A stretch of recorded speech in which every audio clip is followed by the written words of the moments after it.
ಅಂದ್ರೆ ನೀವು ಎಷ್ಟು ವ್ಯವಸ್ಥಿತವಾಗಿ ಈ ತರದ ಒಂದು ಪ್ರತ್ಯೇಕತೆಯ ವಾದವನ್ನು ತುಂಬುವಂತ ಪ್ರಯತ್ನ ಮಾಡ್ತಿದ್ದೀರಾ ಅಂತಂದ್ರೆ ಅದು ಸುಲಭಕ್ಕಾಗ್ತಿರುವಂಥದ್ದಲ್ಲ. They have a wonderful network. Next time ಇರ್ತಾರೆ 3 ಜನ ಸೇರ್ಕೊಂಡಿದ್ದಾರೆ. ಒಂದು ಮುಸ್ಲಿಂ ಜಿಹಾದಿಗಳು ಸೇರ್ಕೊಂಡಿದ್ದಾರೆ. ನಾನು ಎಲ್ಲ ಮುಸ್ಲಿಮರು ಅಂತ ಹೇಳಲ್ಲ, ನನ್ನ ಅಂದಾಜಿನ ಪ್ರಕಾರ ಬಹುತೇಕರು ಒಪ್ಪದೇ ಇರ್ಬೋದು. ನಾನು ಮೊದಲೆಲ್ಲ 90% ಅಂತಿದ್ದೆ, ಈಗ ಹೇಳ್ತೀನಿ 80% ಮುಸ್ಲಿಮ್ಸ್ ಇವತ್ತಿಗೂ ಯಾವುದೇ ಜಂಜಡ ಬೇಡ, ನಾವು ಭಾರತದ ಜೊತೆ ಚೆನ್ನಾಗಿರ್ಬೇಕು ಅಂತ ಭಾವಿಸೋರಿದ್ದಾರೆ. ಒಂದು 20% ಮುಸ್ಲಿಮ್ಸ್ ಇದ್ದಾರೆ. 10% ಇತ್ತು. ನಾನು ಅದನ್ನು ಇತ್ತೀಚೆಗೆ ಕಳೆದ 1 ದಶಕದಲ್ಲಿ 20% ಮಾಡ್ಕೊಂಡಿದ್ದೀನಿ. ಈ 20% ಜನ ಅವರು ಜಿಹಾದಿ ಮಾನಸಿಕತೆಯಿಂದ ಎಲ್ಲವನ್ನೂ ಕಂಟ್ಯಾಮಿನೇಟ್ ಮಾಡುವಂತ ಪ್ರಯತ್ನ ಮಾಡ್ತಿದ್ದಾರೆ. ಅಫ್ಕೋರ್ಸ್ ಮೋದಿ ಇವರ ನಡುವೆಯೂ ಕೂಡ 80% ಜನರ ನಡುವೆಯೂ ಕೂಡ ದೊಡ್ಡ ಕೆಲಸ ಮಾಡ್ತಿದ್ದಾರೆ. ಬಟ್ ಅವ್ರ ನಂಬರ್ ಕಡಿಮೆ ಏನಿಲ್ಲ, ದೊಡ್ಡ ನಂಬರ್ ಇದೆ. ಕ್ರಿಶ್ಚಿಯನ್ ಇವ್ಯಾಂಜಲಿಸ್ಟ್ಗಳು ಕೆಲಸ ಮಾಡ್ತಿದ್ದಾರೆ. ನೇಪಾಳ, ಪಶ್ಚಿಮ ಬಂಗಾಳ, ಒರಿಸ್ಸಾ, ಆಂಧ್ರ, ಕರ್ನಾಟಕ, ಕೇರಳ ಇದು ಮಾವೋವಾದಿಗಳದ್ದು. ನಕ್ಸಲ್ರು ಹಂಗೆ ಹಬ್ಕೊಂಡಿದ್ದಾರೆ, ಅಲ್ಲಿ ಸ್ಪ್ರೆಡ್ ಆಗಿದ್ದಾರೆ. ತಮಿಳುನಾಡು, ಆಂಧ್ರ, ಒರಿಸ್ಸಾ, ಕರ್ನಾಟಕ ಇದು ಚರ್ಚು ಈಶಾನ್ಯ ರಾಜ್ಯಕ್ಕೆ ಕನೆಕ್ಟ್ ಆಗಿದ್ದಾರೆ. ಟೋಟಲ್ ಈಶಾನ್ಯ ರಾಜ್ಯ ಅವ್ರ ಕೈನಲ್ಲಿದೆ. ಬಂಗಾಳ, ಅಸ್ಸಾಂ, ಆಂಧ್ರ, ಕರ್ನಾಟಕ, ಕೇರಳ ಇದು ಜಿಹಾದಿ ಮಾನಸಿಕತೆ ಉಳ್ಳವರದು. ಇನ್ನು ಉತ್ತರ ಪ್ರದೇಶ, ಮಧ್ಯಪ್ರದೇಶದ ಭಾಗವನ್ನು ಸೇರಿಸಿಕೊಂಡ್ರೆ ಅಲ್ಲೊಂದು ಗ್ರೀನ್ ಕಾರಿಡಾರ್ನ ಪ್ರಯತ್ನ, ಬಾಂಗ್ಲಾ ಮತ್ತು ಪಾಕಿಸ್ತಾನವನ್ನ ಒಂದು ಮಾಡುವಂತ ಪ್ರಯತ್ನ ಅವ್ರದ್ದೇನಿದೆ ಆ ಕಾರಿಡಾರ್ ಉದ್ದಕ್ಕೂ ಅವ್ರು ಹಂಚಿಕೊಂಡಿದ್ದಾರೆ. ನಾನು ಕರ್ನಾಟಕಕ್ಕೆ ಹೊಂದಿಕೊಂಡಂತೆ ತೋರಿಸುವಂತ ಪ್ರಯತ್ನ ಮಾಡಿದ್ದೀನಿ. ಇಮ್ಯಾಜಿನ್ ಮಾಡಿ, ಇಷ್ಟು ಆಕ್ಟಿವ್ ಆಗಿರುವಂತ ಜನ ಹಬ್ಬಿಕೊಂಡಿದ್ದಾರೆ. ಇನ್ನು ಆಶ್ಚರ್ಯದ ಸಂಗತಿ ಹೇಳ್ತೀನಿ ನಿಮ್ಗೆ, ಮಾವೋವಾದಿಗಳನ್ನು ಕಂಡ್ರೆ ಇಸ್ಲಾಮಿಕ್ ಕಂಟ್ರಿಲಿ ಆಗದೇ ಇಲ್ಲ, ಬಡಿದು ಕಳಿಸ್ತಾರೆ ಅವ್ರನ್ನ. ಅವರ ದೇವತೆಗಳೇ ದೇವರೇ ಇಲ್ಲ ಅನ್ನುವಂಥ ವಾದ ಅವ್ರಿಗೆ ಇಷ್ಟನೇ ಆಗಲ್ಲ. ಇವ್ಯಾಂಜಲಿಸ್ಟ್ಗಳನ್ನು ಕಂಡ್ರೆ ಇಸ್ಲಾಂ ಕಂಟ್ರಿಲಿ ಆಗಲ್ಲ, ಜಿಹಾದಿಗಳಿಗೆ ಆಗಲ್ಲ. ಜಿಹಾದಿಗಳನ್ನು ಕಂಡ್ರೆ ಮಾವೋವಾದಿಗಳಿಗೆ ಆಗಲ್ಲ.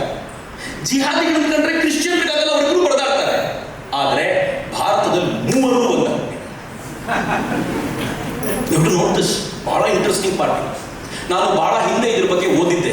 ಇದು ಎಷ್ಟು ವಿಶೇಷವಾಗಿದೆ ಅಂತಂದ್ರೆ, ನಾರ್ತ್ ಈಸ್ಟ್ ನಲ್ಲಿ ಮಾವೋವಾದಿಗಳು ಮತ್ತು ಚರ್ಚಿನ ಜನ ಜೊತೆಗೆ ಹೋಗ್ತಾರೆ ಅಂತ. ಮಾವೋವಾದಿಗಳು ಬಂದು ಹಿಡಿತಾರೆ, ಅವ್ರಿಗೆ ಬೇಕಾಗಿರೋದು ಈ ಜನ ನಾವು ಹೇಳಿದಂತೆ ಕೇಳಬೇಕು, ಇವರು ಸರ್ಕಾರದ ವಿರುದ್ಧ ಗನ್ ಹಿಡಿಲಿಕ್ಕೆ ಸಿದ್ಧಾಗಬೇಕು. ಆದ್ರೆ ಚರ್ಚಿಗೆ ಬೇಕಾಗಿರೋದು ಇವರು ಕ್ರಿಶ್ಚಿಯನ್ ಆಗಿ ಕನ್ವರ್ಟ್ ಆಗಬೇಕು. ಅದಕ್ಕೆ ಚರ್ಚ್ ಅವರಿಗೆ ಹಣ ಕೊಡುತ್ತೆ ಮಾವೋವಾದಿಗಳಿಗೆ. ಮಾವೋವಾದಿಗಳು ಬಂದೂಕಿನ ಪ್ರೊಟೆಕ್ಷನ್ ಅಲ್ಲಿ ಇವ್ರು ಕರ್ಕೊಂಡು ಹೋಗ್ತಾರೆ. ಇವರಲ್ಲಿ ಚರ್ಚಿನ ಬೋಧನೆಗಳನ್ನು ಕೊಡ್ತಾರೆ. ಜೊತೆಗೆ ಇವ್ರಿಗೆ ಬೇಕಾಗಿರುವಂತ ಜನರನ್ನು ಇವ್ರು ಕರ್ಕೊಂಡು ಹೋಗ್ತಾರೆ. ಕನೆಕ್ಷನ್ ನೋಡಿ.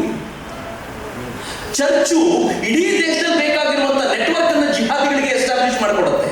ಜಿಹಾದಿಗಳಿಗೆ LTTE ಜೊತೆ ಸಂಪರ್ಕ ಏರ್ಪಡಿಸಿಕೊಟ್ಟಿದ್ದು ಇವ್ಯಾಂಜಲಿಸ್ಟ್ಗಳು ಅಂತ ಹೇಳಲಾಗುತ್ತೆ. ಇದು ನಾನು ಹೇಳ್ತಿರೋದಲ್ಲ, ಇದೆಲ್ಲವೂ ರಾಜೀವ್ ಮಲ್ಹೋತ್ರ ಈ ಡಾಕ್ಯುಮೆಂಟ್ ಪುಸ್ತಕದಲ್ಲಿ ಬರೆದಿರುವಂತ.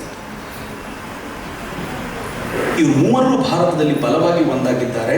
ಆದರೆ ನನಗೊಂದು ಇಂಟ್ರೆಸ್ಟಿಂಗ್ ಕ್ಯಾರೆಕ್ಟರ್ ನಿಮ್ಮ ಮುಂದೆ ಪ್ರೆಸೆಂಟ್ ಮಾಡಬೇಕು. That character is Arundhati Roy. ಹೆಸರು ಕೇಳಿದ್ರೆ ಯಾರು ಅನ್ಸುತ್ತೆ? ಹಿಂದೂ ಅನ್ಸುತ್ತೆ.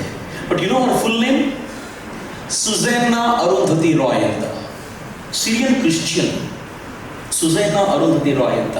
ಆದರೆ ಮೈಂಡ್ ಸೆಟ್ ಮಾವೋವಾದಿಗಳದ್ದು. ಹುಟ್ಟಿನಿಂದ ಸಿರಿಯನ್ ಕ್ರಿಶ್ಚಿಯನ್, ಮೈಂಡ್ ಸೆಟ್ ಮಾವೋವಾದಿಗಳದ್ದು. ಜೊತೆ ತಿರುಗಾಡೋದೆಲ್ಲ ಜಿಹಾದಿಗಳ ಜೊತೆ. ಆಕೆ ನಕ್ಸಲ್ರದ್ದು ಇಂಟರ್ವ್ಯೂ ಮಾಡಿದ್ರು. ನಮ್ಮ ಪೊಲೀಸರಿಗೆ ಸಿಗದ ನಕ್ಸಲರು ಅವಳಿಗೆ ಸಿಕ್ಕಿದ್ರು. ಅವಳು ಇಂಟರ್ವ್ಯೂ ಮಾಡಿ, ಆ ಇಂಟರ್ವ್ಯೂ ಪಬ್ಲಿಷ್ ಆಯಿತು. ಪ್ರಾಬಬ್ಲಿ ಇಂಡಿಯಾ ಟುಡೇ ಮ್ಯಾಗಝೀನ್ ಅಲ್ಲಿ ಇರ್ಬೋದು. ಆ ಪಬ್ಲಿಷ್ ಆದಾಗ ಇಡೀ ಪುಸ್ತಕದಲ್ಲಿ, ಇಡೀ ಆ ಆರ್ಟಿಕಲ್ ಅಲ್ಲಿ ಏನ್ ಬರೆದ್ರು ಅಂತಂದ್ರೆ, ಅವಳು ಬರೆದಿರುವಂತ ಆರ್ಟಿಕಲ್ ನಲ್ಲಿ ಅಕಸ್ಮಾತ್ ಇವ್ರಿಗಾಗಿರುವಂತ ನೋವು ಗಾಂಧಿಗಾಗಿದ್ರೆ ಗಾಂಧಿನೂ ಕೈಗೆ ಗನ್ ಎತ್ಕೊಂಡಿರ್ತಿದ್ರು ಅಂತ ಹೇಳಿ ಟೈಟ್ಲೇ ಕೊಟ್ಟಿದ್ದೇನು ಅಂತಂದ್ರೆ, ಗಾಂಧಿ ಗನ್ನು ಕೈ ಎತ್ತಿಕೊಳ್ಳಿ. ಅಂದ್ರೆ ಮಾವೋವಾದಿಗಳು ಮಾಡಿ ತಪ್ಪಲ್ಲ ಅಂತ. These people give covering fire to them. You know what is covering fire? ನನ್ನ ಸೈನಿಕರು ಎದುರಾಳಿಗಳಿದ್ದಾಗ ಒಂದು ಕಡೆ ಮತ್ತೊಂದು ಕಡೆ ಓಡಬೇಕಾದಾಗ ಕವರಿಂಗ್ ಫೈರ್ ಕೊಡ್ಲಿಕ್ಕೆ ಹೇಳ್ತಾರೆ. ಉಳಿದವರೆಲ್ಲರೂ ಆ ಕಡೆ ಆಕ್ರಮಣ ಮಾಡ್ತೀವಿ, ಇವರು ಅದನ್ನು ತಪ್ಪಿಸ್ಕೊಂಡು ಹೋಗ್ಬಿಡ್ತಾರೆ. ಅದನ್ನು ಕವರಿಂಗ್ ಫೈರ್ ಅಂತಾರೆ. ಹೀಗೆ ಜಿಹಾದಿಗಳೇನಾದರೂ ಮಾಡಬಾರದು ಮಾಡಿದಾಗ ಕವರಿಂಗ್ ಫೈರ್ ಮಾವೋವಾದಿಗಳು ಕೊಡ್ತಾರೆ. ಯಾಕೆ ಅಂತಂದ್ರೆ, ಈ ಮಾವೋವಾದಿಗಳು ನಮ್ಮ ಯೂನಿವರ್ಸಿಟಿಗಳಲ್ಲಿದ್ದಾರೆ. ಈ ಮಾವೋವಾದಿಗಳು ನಮ್ಮ ನ್ಯೂಸ್ ಪೇಪರ್ಗಳಲ್ಲಿ ಕೆಲಸ ಮಾಡ್ತಿದ್ದಾರೆ. ಮೀಡಿಯಾ ಹೌಸ್ಗಳ ಬಲವಾಗಿ ಕೂತ್ಕೊಂಡಿದ್ದಾರೆ. ಈ ಮಾವೋವಾದಿಗಳು ಮುಖ್ಯಮಂತ್ರಿಗಳ ಪಕ್ಕದಲ್ಲೇ ಕೂತಿರ್ತಾರೆ. ಇವರುಗಳೆಲ್ಲ ಸೇರಿಕೊಂಡು ಹೆಂಗೆ ಕವರಿಂಗ್ ಫೈರ್ ಕೊಡ್ತಾರೆ ಅಂತಂದ್ರೆ, ಆ ಕವರಿಂಗ್ ಫೈರ್ನ ಪರಿಣಾಮವಾಗಿ ಇವರು ಏನೂ ಮಾಡ್ಲಿಕ್ಕಾಗದಂತ ಸ್ಥಿತಿ. ಸರ್ಕಾರಕ್ಕೆ ಏನು ಮಾಡ್ಬೇಕಾಗಲ್ಲ. ಅವ್ರಿಗೊಂದು ಕವರಿಂಗ್ ಫೈರ್, ಅವ್ರ ಪರವಾಗಿ ಮಾತನಾಡುವಂಥ ದನಿಗಳು ಎದ್ಬಿಟ್ರೆ ಸೈಲೆಂಟ್ ಆಗಬೇಕಾದಂಥ ಅನಿವಾರ್ಯ ಸ್ಥಿತಿ ನಿರ್ಮಾಣ ಬಂದ್ಬಿಡುತ್ತೆ. ಆ ಥರದ ಸ್ಥಿತಿಯನ್ನ ಇವರು ಸ್ಪಷ್ಟವಾಗಿ ನಿರ್ಮಾಣ ಮಾಡ್ತಾರೆ.